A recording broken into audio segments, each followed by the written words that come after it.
장사를 하게 되었습니다.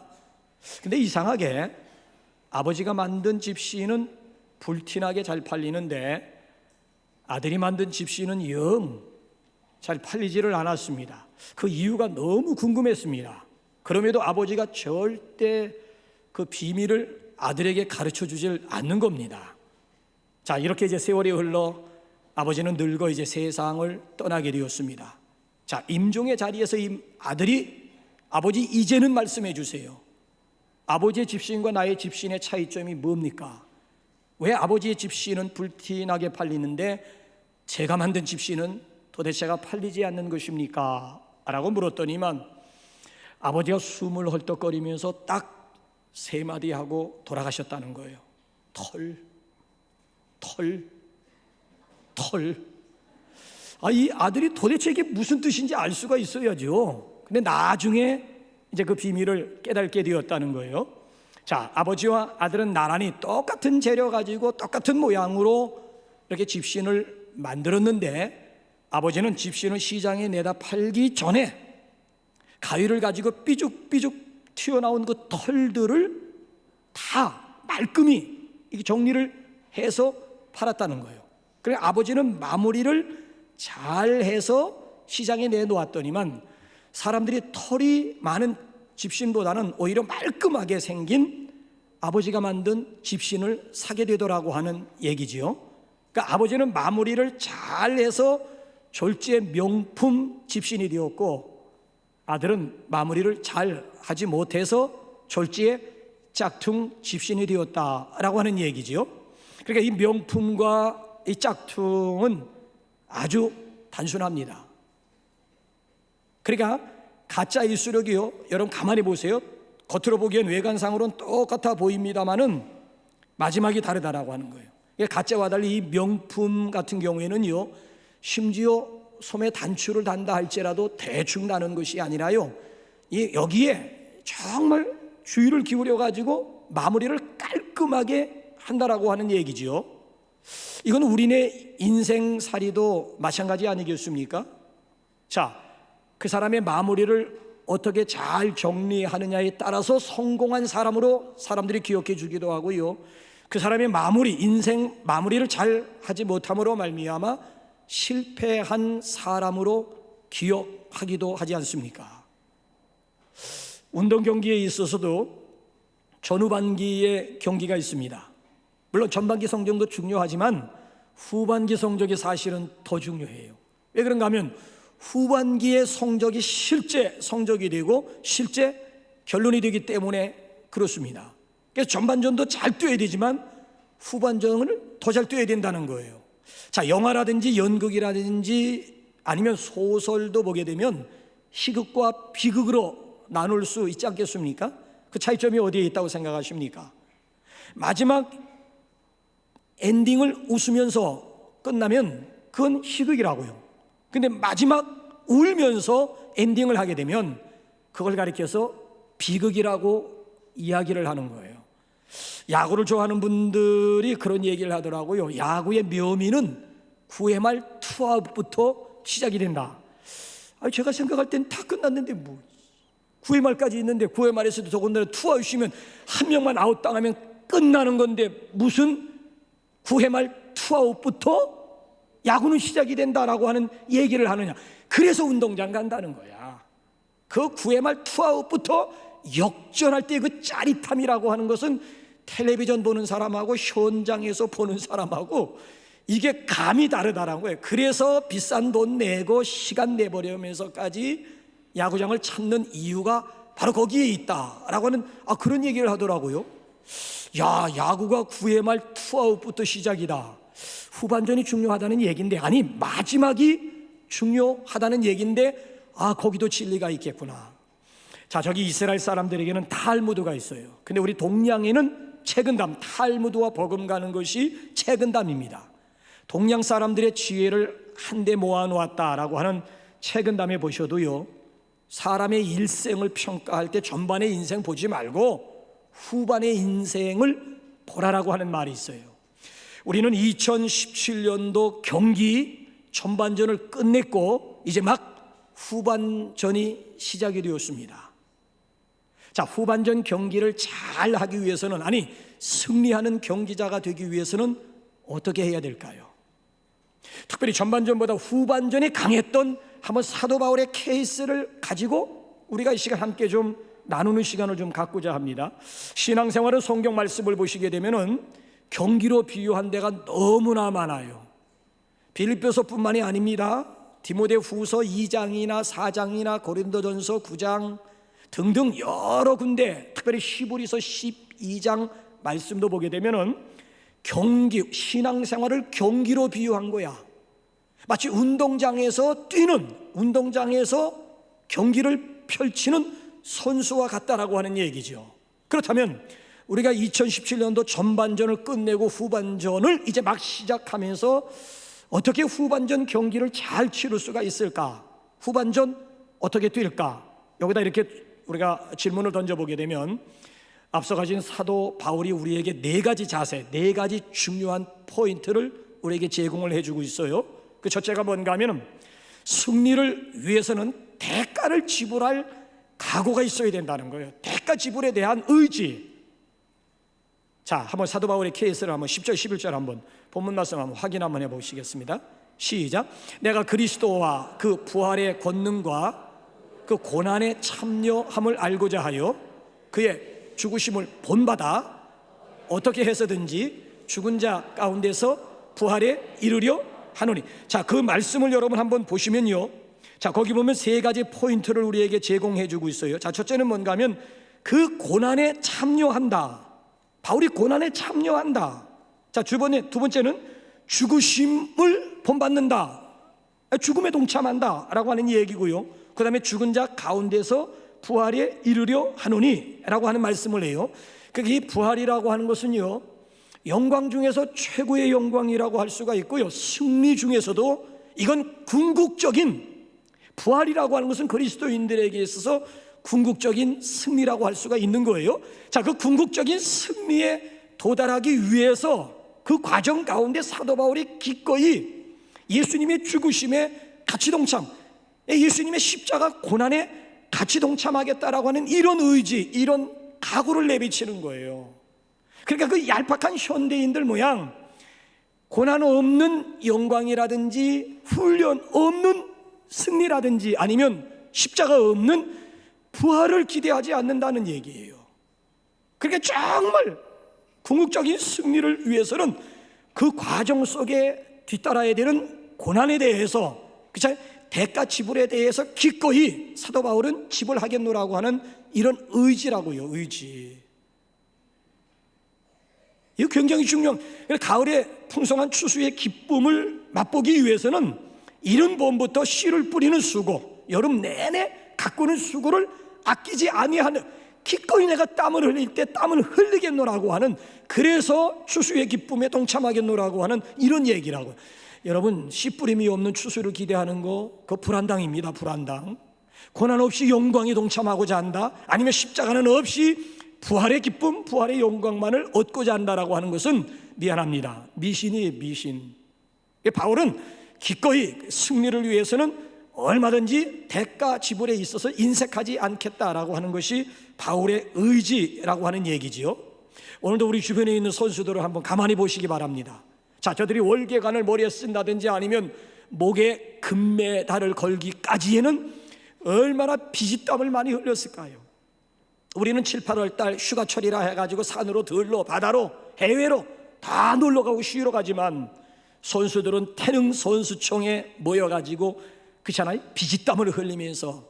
그러니까 오늘의 목에 금메달을 건다라고 하는 것은 이건 피와 땀과 눈물의 결정체가 아닐 수가 없다고요. 그만큼, 그렇잖아요, 피땀을 흘렸기 때문에 영광스러운 월계관을 머리에 쓸 수가 있고 아니면 목에다가 금메달을 걸 수가 있는 것 아니겠느냐라고 하는 그런 얘기가 되지요. 그래서 때로 하나님께서 저와 여러분들의 눈물과 헌신을 요구할 때가 있어요. 그것이 나라와 민족을 위한 것이든 아니면 몸된 교회를 위한 것이든 아니면 줄로 재어준 아름다운 우리의 가정을 위한 것이든지 간에 때로는 하나님께서 우리의 눈물, 우리의 땀, 우리의 헌신을 요구할 때가 있다고요. 그럴 때 여러분 전혀 주저하거나 망설이지 마세요. 어차피 그렇잖아요. 영광스러운 순간을 우리가 그렇잖아요. 맛보기 위해서는 필요한 대가를 지불한다라고 하는 것은 지극히 당연한 문제라고 하는 그런 얘기가 되지요.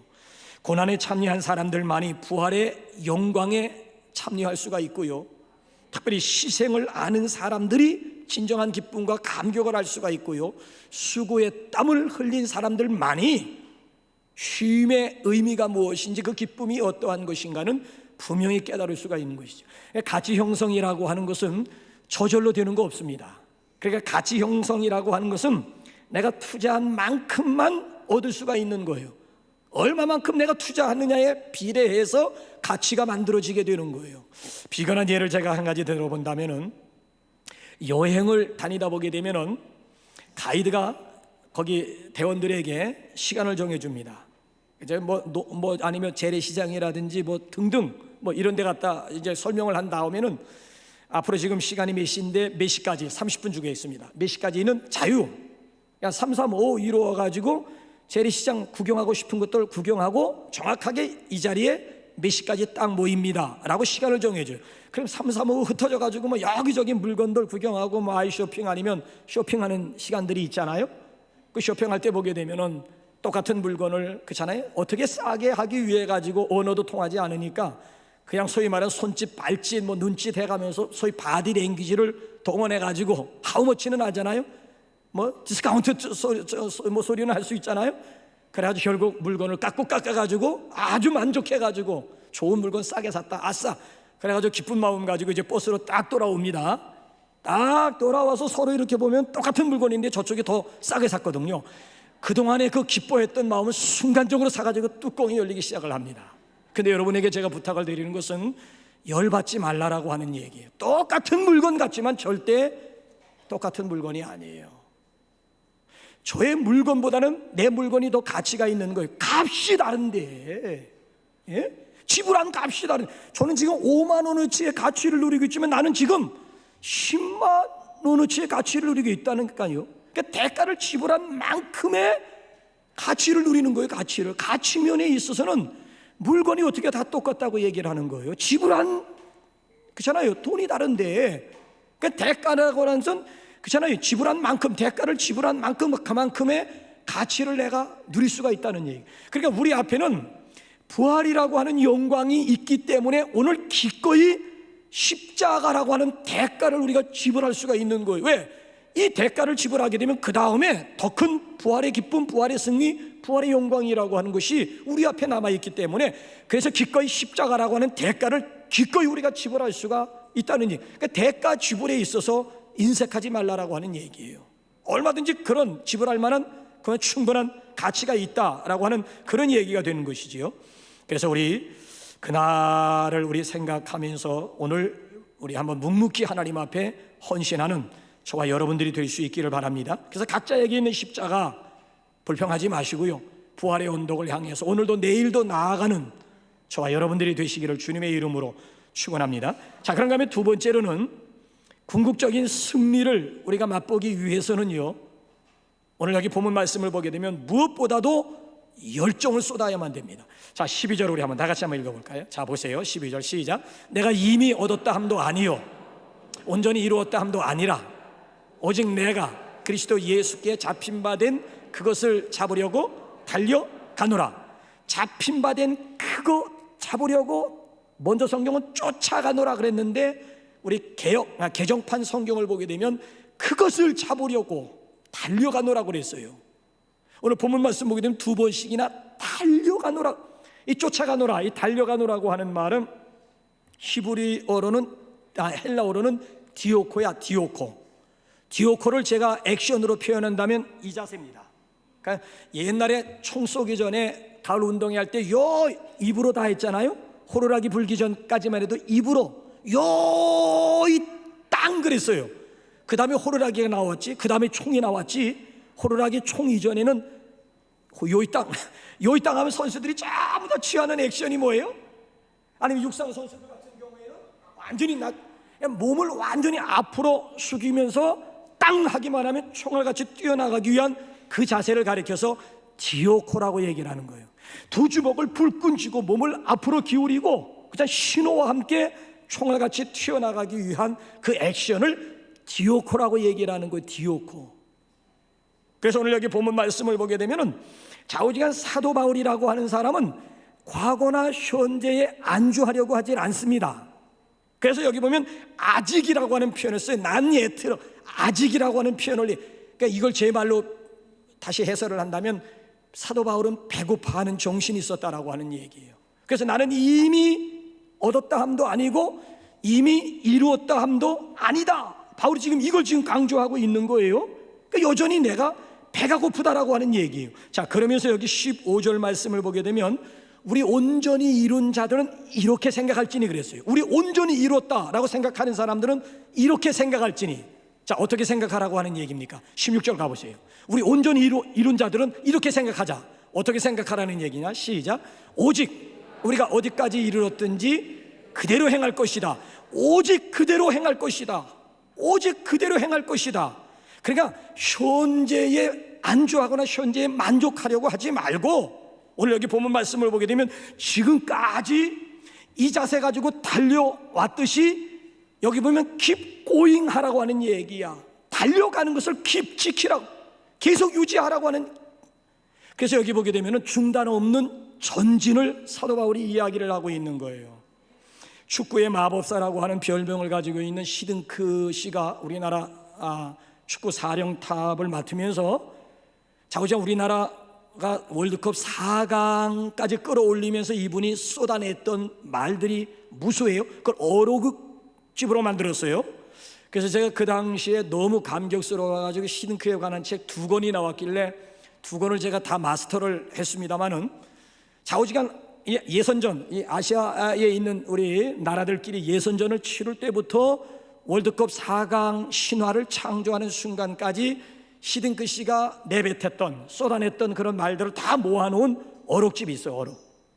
그 어록 가운데 대표적인 어록이 뭔 줄 아세요? I'm hungry예요. 나는 배고파. 아시아에서 예선전 치를 때마다 선수들에게 나는 배가 고파.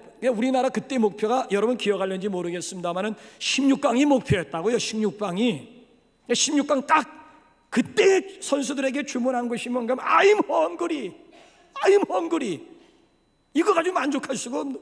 그래가지고 결국 8강 때에도 선수들에게 주문한 것이 I'm hungry. 이거 가지고 만족할 수가 없는. 결국 글쎄 신화라니까. 월드컵 4강, 지금 월드컵 4강 갈 수 있을 것 같아요, 여러분?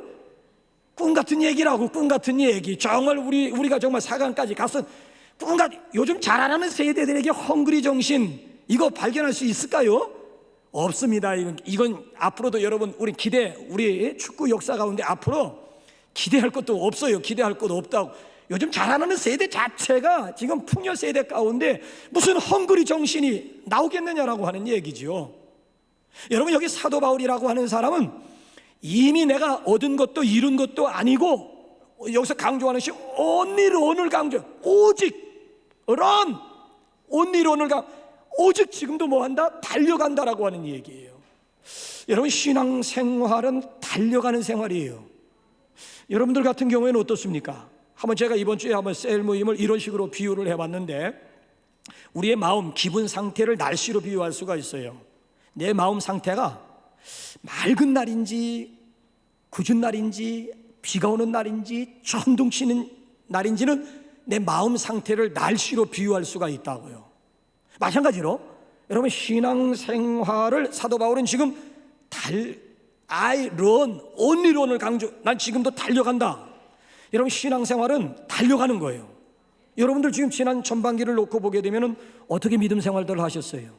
정말 바울처럼 디오코하는 자세 가지고 정말 6개월 동안 달려왔습니까? 아니면 이거 하면서 속보 정도였습니까? 아니면 뒷짐 짓고 어슬렁 그러면서 산책하는 기분 가지고 지금까지 6개월 동안 여기까지 오셨습니까? 아니면 어떤 분들은 아예 그 자리에 아예 주저앉아 가지고 뭉개는 스타일, 뭉개면서 지난 6개월을 왔습니까? 아니면 자꾸 옛날 돌이켜보면 아이고 그때가 좋았는데, 옛날에 좋았는데 하면서 혹시 뒤로 뒷걸음질 치는 그런 신앙생활은 아니었는지, 한번 마음의 상태를 날씨로 비유하듯이 지금까지 6개월 동안 나의 경기 전반에 걸쳐가지고 한번 있잖아요. 사도 바울과 견주어 볼 때 나는 과연 달려오는 선수였는지 아니면 속보하는 선수였는지 아니면 산책하는 기분 가지고 어슬렁거리면서 천천히 걸어오는 그런 스타일이었는지 아니면 제자리에 아예 주저앉아 가지고 뭉개는, 여기가 좀 싸우니 하면서 뭉개는 스타일이었는지, 그것도 아니면 오히려 퇴보하는, 뒷걸음질 치는 그런 신앙이었는지는 여러분들 한번 스스로 한번 평가해 보세요. 분명한 것은요, 신앙생활은 달려가는 생활이에요. 여기에는 뭐가 필요하다? 적극성이 필요하다라고 하는, 열정이 필요하다는 얘기예요. 결코 신앙생활이라고 하는 것은 뱃놀이가 아닙니다. 피크닉 아닙니다. 오히려 성경 말씀을 보게 되면 신앙생활이라고 하는 것은 전쟁터로 부름받은 그리스도의 군사로 비유를 하고요, 필드, 운동장으로 부름받은 선수들이라고 이야기를 하는 거예요. 그러니까 여기에는 뭐가 필요한가 하면 적극성이 필요해요. 적극성. 소극적인 자세에서 적극적인 자세가 필요하고요, 우리에게 필요한 것은 패션, 열정이 필요하다는, 열심, 엔타우지에즘, 열심이 필요하든가 아니면 패션이 있어야 된다는 거예요. 경기자들 마음속에는 그냥 남들이 출전하니까 나도 한번 출전해볼까, 참가하는 데서 의미를 찾으려고 하지 말고 기왕 필드로 부름받았으면 나도 뭔가 좀 상받는 경기자가 되어야지, 최소한 등수라도 내가 들어봐야지, 이런 열정이 우리 마음속에 있어야 된다는 거예요. 예수님께서 뭐라고 도전하셨는가 하면은 천국은 지금까지 침노를 당해왔다는 거지요. 그러니까 천국은 누가 차지할 수가 있느냐? 침노하는 사람이 결국 천국의 주인공이 될 것임을 예수님께서 도전하셨거든요. 그래서 계시록 2장 말씀을 보게 되면 그러므로 너희가 어디서 떨어진 것을 생각하고 회개하여 처음 행위를 가져라. 그러므로 열심을 내라고 도전을 해요. 과연 내가 열정이, 내 열심이 어디서 떨어졌을까? 언제 떨어졌을까? 이거 곰곰이 한번 생각해 보라는 거예요. 왜 내 마음속에 주를 향한 이 열정, 타오르는 이 열심이 왜 이렇게 싸늘하게 식어버리고 말았을까? 내 주님을 향한 그 열정 어디로 사라졌을까? 어디서 떨어졌는지 곰곰이 생각하면서 회개, 다시 되찾으라고 하는 이야기예요. 그러므로 계시록 2장 결론을 보게 되면 열심을 내라고 우리에게 도전을 하고 있는 것 아니겠습니까? 이건 굉장히 아주 중요한 그런 도전이 아닐 수가 없는 것이지요. 그래서 우리가 승리하는 경기자가 되기 위해서는 무엇보다도 열정을 회복해야 된다. 자, 세 번째로는요, 선수는 과거를 잘 정리해야 된다는 거예요. 다시 말씀드리면 지난 일, 그렇잖아요? 지난 일에 대한, 그렇잖아요? 화려함이라든지 아니면 지난 날에 대한 실패감 떨쳐버려. 과거에 잘했던, 못했던, 성공했던, 실패했던 이거 다 떨쳐버려야만 된다라고 하는 얘기지요. 지난날 화려했던 성공에 도취되어 있다든지 아니면 지난날 실패했던 것에 대한 열등의식을, 아니면 열등감을 가지고, 그러면 앞으로 진보할 수가, 기대감이 없다는 얘기예요. 운동 경기를 보게 되면은 아나운서 옆에는 반드시 해설가가 있습니다. 근데 여러분, 경기로 묘미를 느끼는 것은 옆에 그 양념 치는 사람이 어떤 사람인가에 따라서 경기를 관람하는 그게 달라져요. 해설가가 참 지난번에 권투 가운데 이런 해설을 하는, 명해설하는 분이 있어요. 저 아무개 선수 지난날 케우페 당한 것을 빨리 잊어버려야 되는데 그걸 지금 떨쳐버리지 못하고 시원스럽게 지금 공격을 하지 못하네요. 계속 피해 다니네요. 너무너무 안타깝습니다. 옆에 있는 그 지난 경기에서 케우페 당한 이 기억을 떨쳐버려야 되는데 그게 지금 되살아나가지고 혹시 또 한 대 얻어맞는 거 아닌가 그래가지고 자꾸 피해 다니는 거야. 아니, 살살 이렇게 피해다가 금방 맞아가지고 그 자리에서 또 뻗어버리는 경우, 죄송합니다, KO 당하는 경우가 굉장히 많이.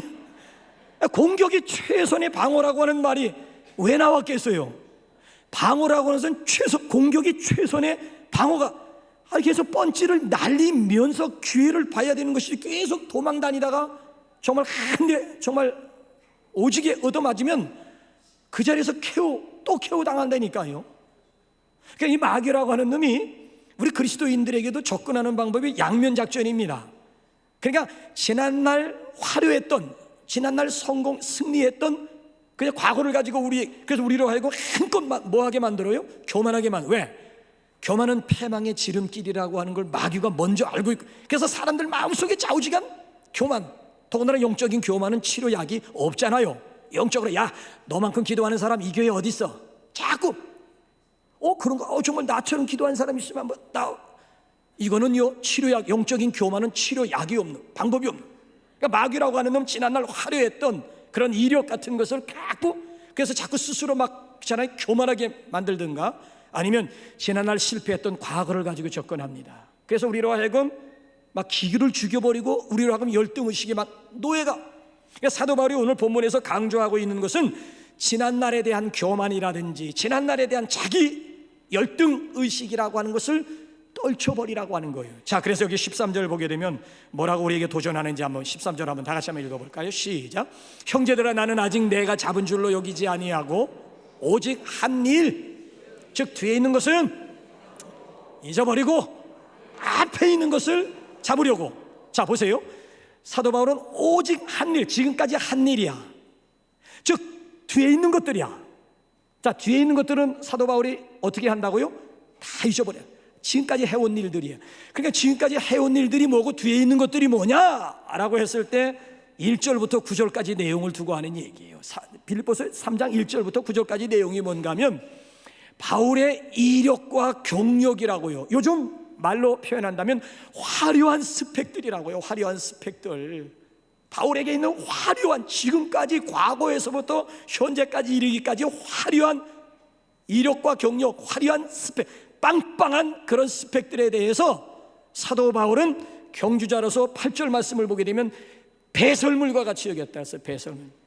지금까지 한 일, 즉 뒤에 있는 것들, 화려한 이력과 경력, 화려한 그런 스펙들에 대해서 8절 보게 되면 배설물과 같이 여겼다. 그리고 오늘 여기 본문 말씀, 저기 지금 13절 말씀을 보게 되면 아예 잊어버렸다. 8절에서는 배설물과 같이 여겼다고 표현하고 13절에 와가지고는 아예 한 일, 즉 뒤에 있는 모든 것들 다 사도 바울이 잊어버렸다라고 표현을 하게 됩니다. 왜? 이것들이 앞을 향해서 달려가는데 방해가 된다라고 하는 얘기죠. 걸림돌이 된다는 거예요.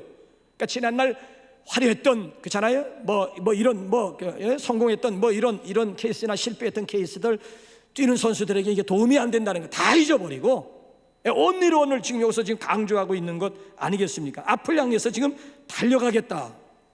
이게 바로 사도 바울의 각오요, 사도 바울의 자세였다라고 하는 얘기죠. 그래서 예수님도 뭐라고 우리에게 도전하는가 하면은 너희는 로세초를 생각하라 그래요. 로세초가 누구예요?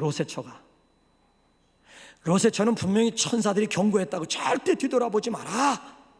그럼에도 불구하고 로세 네 식구가 도망을 가다가 로세초가 싹 뒤돌아보면서 산송장이 되어버린 여인이라고요. 분명히 돌아보지 말라 그랬거든. 근데 돌아보다가 결국 소금 기둥으로 변해버리고 말아요. 그래서 예수님께서는 누가복음에 보면은 손에 쟁기를 잡고 뒤를 돌아보는 자는 하나님 나라에 합당치 않다 그랬어요.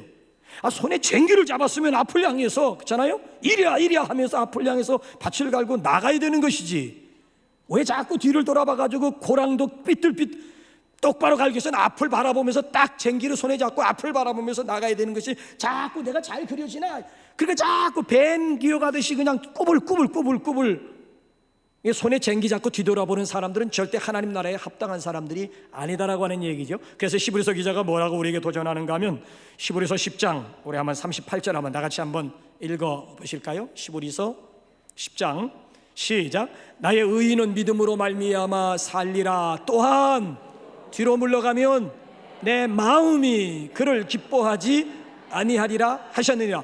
뒤로 물러가면 내 마음이 저를 기뻐하지 아니하리라.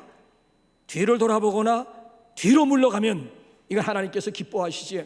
그래서 우리 주변에 성공한 사람들을 가만히 보게 되면은 공통점이 있어요. 우리 주변에 성공한 사람들의 공통점 가운데 하나는 전진기여만 있지 후진기여가 없더라고는 얘기죠. 후진기여. 그 사람들에게는 전진기여만 있을 따름이 뒤를 돌아보거나 자기 연민에 빠지지 말 것입니다. 과거에 발목 잡혀서는 안 됩니다. 아니면 지나온 과거에 미련두지 말라라고 하는 거예요. 어떤 분이 친구들하고 술을 마시면서 밤늦게까지 거나하게 취한 상태에서, 시골에서는 이 마을에서 저 마을 가기 위해서는 조그만 호수 하나를 지내야 되는데 수도 없이 지나다닌 길이기 때문에 관성의 법칙이라고 하는, 아무리 술을 먹어도 제 집은 찾아간다고요. 그날도 이만큼 취해가지고 소양강 처녀 부르면서 나룻배에 앉아가지고 노를 적기 시작한 마음에서 노래 부르면서 아침에 눈을 떠보니까 배에서 잠드는 거 있죠. 왜 그럴까요? 배를 묶고 있는 끈을 풀지 않고 앉아서 계속 노래 부르면서 소양강 처녀 마르고 닳도록 부르면서 그 자리에 퍽 꺾어져가지고 잠을 잔 거예요. 묶고 있는 끈을 풀어야지 앞을 향해서 시원스럽게 나갈 수 있는 것이지, 내 뒤에 나를 묶고 있는 끈이 있는 한 어떻게 앞을 향해서 시원스럽게 나갈 수가 있겠어요? 여러분들이 미래를 향해서 힘있게 나가는데 여러분들이 발목을 잡고 있는 게 뭐예요? 분명히 있어요. 내가 지금 시원스럽게 신앙생활하지 못하는 이유가 있다고, 뭔가 지금 내 발목을 잡고 있는, 뒤에서 내 발목을 잡고 있는 그 무엇이 있다고요. 그게 뭐냐 이거예요. 바라기는 우리가 미래를 향해서, 앞을 향해서 우리 시원스럽게 달려나가기 위해서 과거로부터 자유할 수 있기를 주님의 이름으로 축복합니다. 자, 마지막 네 번째로는 여기 보게 되면 경기의 목적과 목표를 분명히 해야만 됩니다. 어느 날 천재적인 물리학자 아인슈타인 박사가 뉴욕에서 기차를 탔습니다. 기차를 타고 한참 가다 보니까 승무원이 검표를 합니다. 호주머니에 손을 집어넣는데 표가 안 보이는 거 있죠? 이거 어떻게 된 거야? 그 승무원이 그 아인슈타인 박사님을 알아봤어요. 박사님, 걱정하지 마세요. 염려하지 마세요. 저는 박사님을 믿습니다. 표 안 보여줘도 괜찮아요. 그냥 괜찮습니다. 그냥 계세요. 그리고 이제 다른 사람 표를 보면서 지나갔어요. 30분 후에 다시 이제 돌아오는데 그때까지 아인슈타인 박사가 의자 밑을 막 들여다보면서 샅샅이 뒤지면서 표를 찾고 있는 거예요. 그래서 승무원이 또 말을 한 거예요. 박사님, 걱정하지 마시라니까. 표 안 찾으셔도 돼요. 저는 박사님을 믿습니다. 박사님 안 찾으셔도 돼요. 그러니까 이 박사님이 뭐라고 얘기를 했는가 하면, 아인슈타인이 저를 믿어줘서 고마워요. 그런데 지금은 믿음의 문제가 아니라 방향의 문제예요. 내가 어디서 내려야 할지 그걸 잊어버렸어요. 오늘 내가 어디 가서 강연을 해야 되는지 강연 장소를 잊어버리고 말았어요. 여러분, 이 한마디가요, 실제적으로 아인슈타인 박사가 있잖아요, 깜빡깜빡하는 것도 있어서, 그렇잖아요, 노년의 건망증도 있었습니다만은 이 말 한마디에 뼈가 있는 거예요. 현대인들의 문제는 속도 문제가 아니라는 거지요. 지금까지 우리는 빨리 모든 것이 빨리였어요. 아니에요. 이제는 방향 문제가, 속도 문제가 아니라 방향 문제라니까. 갈 곳을 잊어버린 거예요. 삶의 목적을 잃어버리고 만 거예요. 그래서 바울이 지금 본문에서 뭘 지금 고백하고 있는가 하면, 달려가는 목적이 뭐냐, 달려가는 목표가 뭐냐, 이거예요. 자, 오늘 본문 말씀 우리 한번 다 같이 한번 14절 한번 읽어볼까요? 자, 바울이 이 문제 굉장히 중요합니다. 시작. 표대를 향하여 그리스도 예수 안에서 하나님이 위에서 부르신 부름의 상을 위하여 달려가노라. 자, 달려가는 목적을 어디에 두었습니까? 위에서 부르신, 하나님이 위에서 부르신 부름의 상을 위하여. 그러니까 목적, 달리는 목적은 부름의 상을 위하여 달려가노라. 그러면 달리는 목표는 어디에 두었습니까? 표대에다 두었다는 거예요. 그리스도 예수라고 하는 표대를 두었다는 얘기예요. 목사님 헷갈립니다. 목적과 목표가 뭐가 다르다는 얘기입니까? 제가 나름대로 정의를 한다면은, 목적이라고 하는 것은 좀 막연한 개념, 좀 추상적인 개념이 있는 것이고요, 목표라고 하는 것은 좀 더 구체적이고 실제적인 의미가 있는 거예요. 그러니까 이 목적이라고 하는 것은 장거리의 개념이 있다라고 한다면, 목표라고 하는 것은 단거리의 개념이 있는 거예요. 그러니까 우리는 하나님께서 예비하신 그 상을 바라보면서 지금 신앙의 경주를 펼치고 있거든요. 그러니까 우리가 하나님이 우리를 부르신, 아니 우리에게 예비하신, 우리에게 약속하신 그 상을 우리가 목적 삼고 지금 부지런히 우리가 달리고 있거든요. 자, 그런데 중요한 것은 뭔가 하면, 그런 목적을 우리 앞에 놓고, 그렇잖아요, 우리가 이 단거리 이 목표가 좀 있어야 된다라고 하는 얘기죠. 1년을 아니면 주기로 한다든지, 아니면 6개월을 단위로 한다든지, 1년을 아니면 6개월을 우리가 단위로 해서 계획을 세우고 전략을 세우는 것이 목표점에 도달하는 데 상당히 도움이 된다라고 하는 얘기죠. 여러분들은 신앙생활하는 목적을 어디에 두고 계십니까? 신앙의 경주를 하는 목적을 여러분 어디에다가 설정하고 계십니까? 마음 달래기 위해서 교회에 나오십니까? 이 시간에 위로받고 격려받기 위해서 여러분 신앙생활 하십니까? 자기 만족, 자기 위안을 위한 목적입니까? 아니면 여기에 많은 사람들이 좋은 사람들이 많이 모여 있으니까 교제의 폭을, 인생 교제의 폭을 조금 넓히기 위한 그런 목적 가지고 신앙생활 하십니까? 아니면 여기 오면 그저 머리 마사지, 가슴 마사지, 좋은 말씀 듣고 머리 마사지도 하고, 가슴 순화도 하고, 가슴 더러워진 가슴 또 이렇게 정화도 시키, 소위 말하면 교양 삼아, 아니면 취미 삼아 여러분 신앙생활 하십니까? 아니면 여러분들의 개인적인 그런 소원을 만족시키기 위한 수단으로서의 신앙 생활이십니까?